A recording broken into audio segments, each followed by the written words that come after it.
Hi, everyone, and welcome back to our Advancing Your Business, Your People, and Your Legacy conversation series.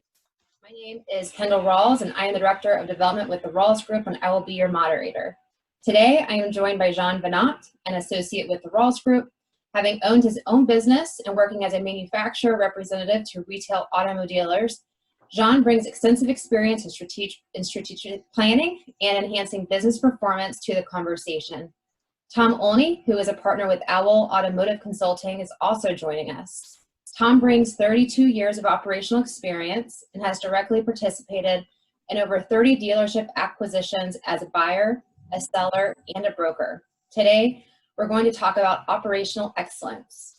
As car dealers, you're constantly faced with the unknown, manufacturer issues, recalls, economic changes, and what many have never experienced in their lifetime, pandemics.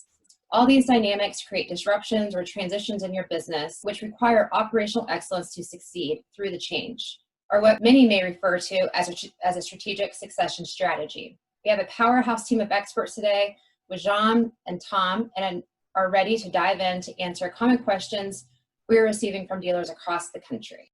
Tom, as managers and leaders, what do we need to change and be aware of during times of transition or stress, which is what this pandemic is essentially representing right now? Sure.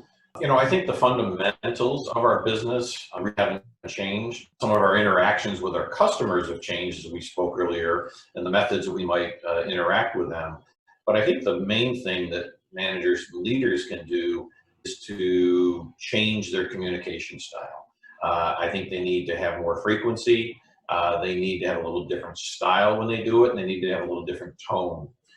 Some examples of that would be, I have a client in Pennsylvania that was closed down, furloughed 100% of their employees.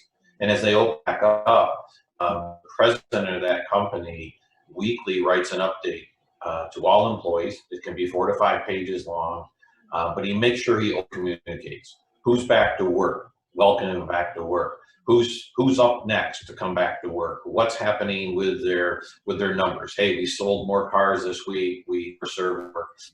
Basically focusing on all the positives, taking away the unknowns. If there are unknowns, he tells them about it. If there's bad news, he tells them. So the employee feels that there's nothing being hidden, that they at least, again, took away the unknowns and helped them with that.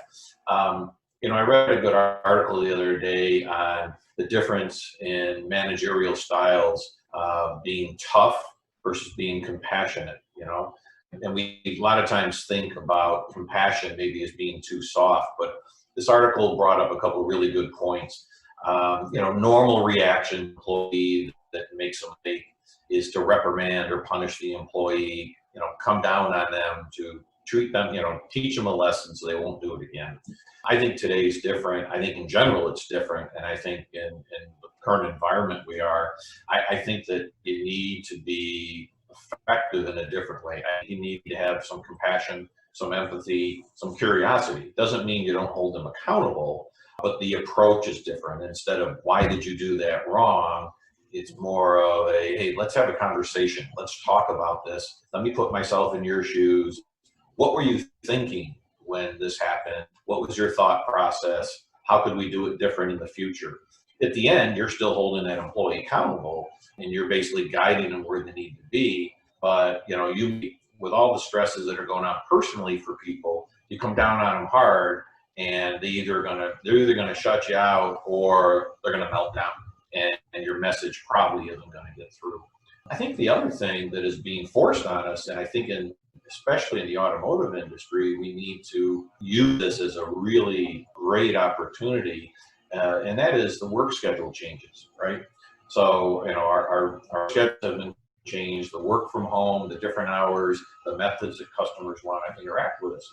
Dealerships are, very stuck in their old way. The average dealership hours probably haven't changed in 25 years. What days they're open, the hours they're open, the shifts have their work have always been the same. And I think that this gives us an opportunity to recognize that there are better ways, and that employees will have better satisfaction, maybe having more flexible work schedules. If a lot of their work is with a customer over the phone or internet, they don't need to be in the dealership the same number of hours. Maybe they only need to be in dealership half of the hours, and the other half can be at home and be just as effective and have a better, quality of life, and along with it, slow down turnover for us. It can, reduce burnout. And the thing that I found is that dealership work schedules, and it's not just sales. So whether it's a manager, whether it's in sales, service advisors, they work long, hard hours. So these are all things that are barriers sometimes for us recruiting people with very good skills into our industry. They hear the schedule, they know that I have to work every Saturday, no questions asked. Some stores in some states are open Sundays. And when we can have some flexibility, we may find that we bring some fresh talent and people into our industry that we never would have seen before. So, and nobody can be productive, working 50 hours a week, every single minute. So the reality is that we may have them there, but they may not be getting everything done that they need. Great points, Tom. Tom, what are key items owners should be thinking about in terms of technology and data security with people working from home now? And even as you mentioned in the previous question for flexible work schedules, working from home, they're not used to remote workers. So what are some things for them to think about? Sure. I think that in today's environment, internet technology, data security needs to be on the forefront of everybody's thoughts. And it always isn't. Sometimes it's that assumed part that you assume everything's right until it blows up. And we have many examples of companies of all sizes that have had ransomware attacks. We just saw the other day where Honda, the manufacturer, was shut down for over a day because they had a ransomware attack. So I think my advice for owners and general managers of dealerships is they need to turn to their IT people. They should be assuming, number one, that everything is okay, and number two, they do need to take a hard look at what employees are accessing their data from a remote standpoint, and making sure that those links and the employees' devices are secure. Advancing Your Business, Your People, and Your Legacy is produced by the Rawls Group and hosted by me, Kendall Rawls. You can hear more of this discussion on our website at www.rawlsgroup.com. Thanks for listening.